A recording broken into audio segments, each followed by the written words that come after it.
I was trying to think, what could I say that could actually be helpful or useful to you in the future? And I thought I'd perhaps tell the story of how I sort of came to be here. How did some of these things happen? And maybe there's some lessons there, because I often find myself wondering, how did this happen? So when I was young, I didn't really know what I was going to do when I got older. People kept asking me, and eventually I thought that the idea of inventing things would be really cool. And the reason I thought that was because I read a quote from Arthur C. Clarke, which said that a sufficiently advanced technology is indistinguishable from magic. And that's really true. If you go back, say 300 years, the things that we take for granted today, you'd be burned at the stake for. You know, being able to fly, that's crazy. Being able to see over long distances, being able to communicate, having effectively, with the internet, a group mind of sorts, and having access to all the world's information instantly from almost anywhere on the earth. This is stuff that really would be magic, or would be considered magic in times past. In fact, I think it actually goes beyond that, because there are many things that we take for granted today that weren't even imagined in times past. They weren't even in the realm of magic. So it actually goes beyond that. So I thought, well, you know, if I can do some of those things, basically if I can advance technology, then that's like magic, and that would be really cool. And I also had sort of a slight existential crisis, because I was trying to figure out what does it all mean? Like, what's the purpose of things? And I came to the conclusion that if we can advance the knowledge of the world, if we can do things that expand the scope and scale of consciousness, then we're better able to ask the right questions and become more enlightened. And that's really the only way forward. So I studied physics and business, because I figured in order to do a lot of these things, you need to know how the universe works, and you need to know how the economy works. And you also need to be able to bring a lot of people together to work with you to create something, because it's very difficult to do something as an individual if it's a significant technology. So I originally came out to California to try to figure out how to improve the energy density of electric vehicles, basically to try to figure out if there was an advanced capacitor that could serve as an alternative to batteries. That was in '95, and that's also when the internet started to happen. And I thought, well, I can either pursue this technology where success may not be one of the possible outcomes, which is always tricky, or participate in the internet and be part of it. So I decided to drop out. Did some internet stuff. Did a few things here and there. One of which was PayPal. And I think maybe it's helpful to say one of the things that was important then in the creation of PayPal was kind of how it started, because the initial thought was with PayPal was to create an agglomeration of financial services. So you have one place where all of your financial services needs would be seamlessly integrated and work smoothly. And then we had like a little feature which was to do email payments. And whenever we'd show the system off to someone, we'd show the hard part, which was the agglomeration of financial services, which was quite difficult to put together. Nobody was interested. Then we'd show people email payments, which was actually quite easy, and everybody was interested. So this is, I think it's important to take feedback from your environment. You know, you want to be as closed loop as possible. So we focused on email payments and really try to make that work, and that's what really got things to take off. But if we hadn't responded to what people said, then we probably would not have been successful. So it's important to look for things like that and focus on them when you see them, and correct your prior assumptions. And then going from PayPal, I thought, well, what are some of the other problems that are likely to most affect the future of humanity? It really wasn't from the perspective of what's the rank-ordered best way to make money, which is okay, but it was really what I think is going to most affect the future of humanity. So I think the biggest terrestrial problem we've got is sustainable energy, but the production and consumption of energy in a sustainable manner. If we don't solve that this century, we're in deep trouble. And then the other one being the extension of life beyond Earth to make life multiplanetary. So the latter is the basis for SpaceX, and the former is the basis for Tesla and Solar City. And when I started SpaceX, initially I thought that, well, there's no way one could possibly start a rocket company. I wasn't that crazy. I thought, well, what is a way to increase NASA's budget? That was actually my initial goal.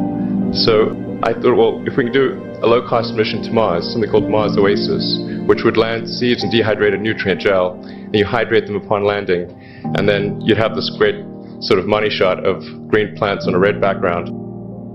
The public tends to respond to precedents and superlatives, and this would be the first life on Mars, the furthest that life's ever traveled, as far as we know.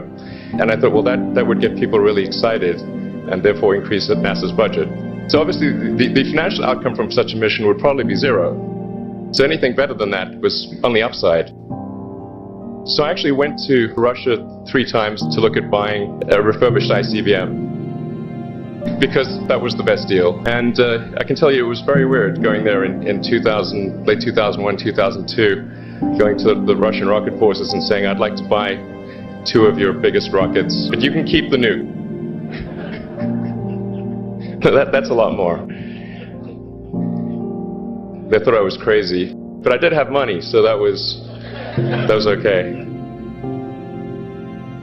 After making several trips to Russia, I came to the conclusion that actually my initial impression was wrong, because my initial thought was, well, that there's not enough will to explore and expand beyond Earth and have a Mars base and that kind of thing. But I came to the conclusion that that was wrong. In fact, there's plenty of will, particularly in the United States, because the United States is a nation of explorers, of people who came here from other parts of the world.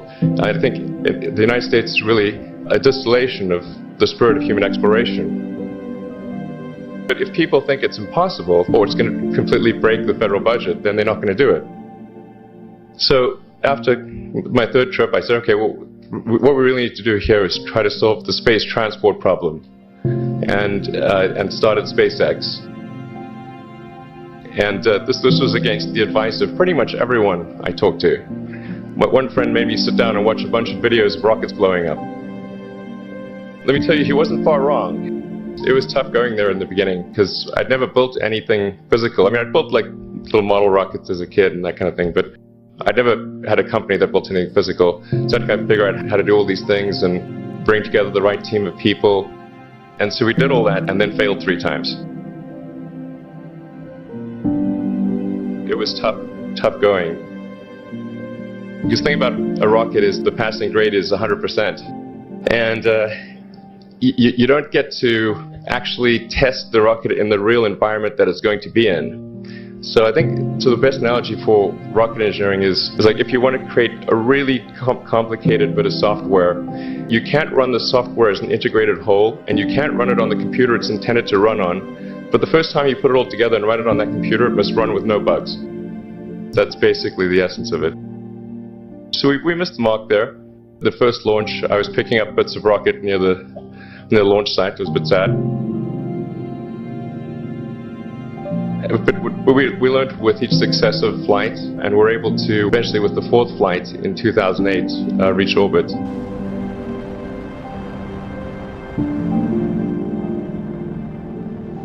And that was also with the last bit of money that we had.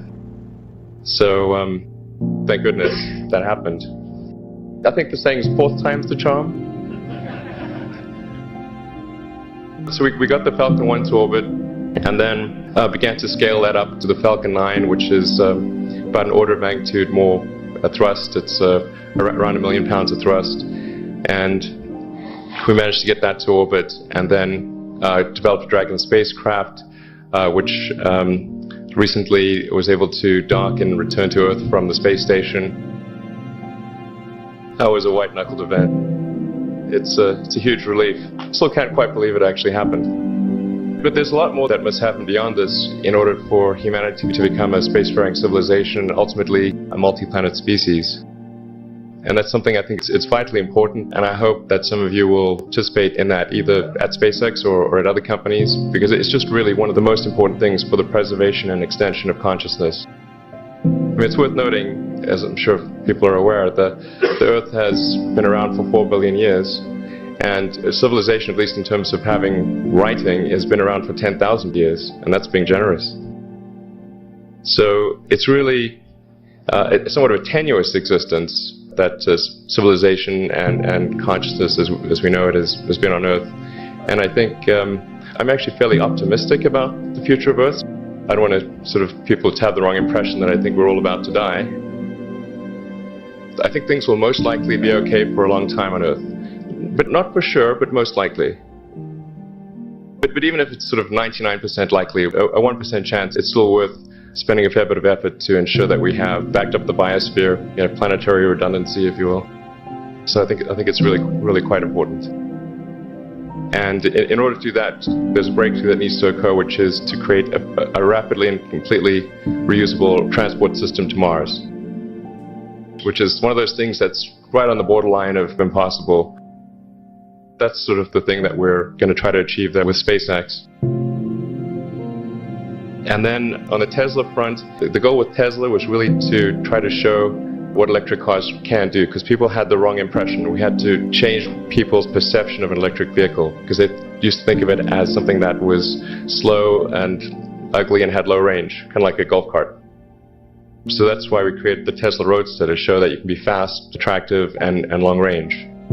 And it's amazing how, even though you can show that something works on paper and the calculations are very clear, until you actually have the physical object and they can drive it, it doesn't really sink in for people. So that, I think, is something worth noting. If you're going to create a company, the first thing you should try to do is create a working prototype.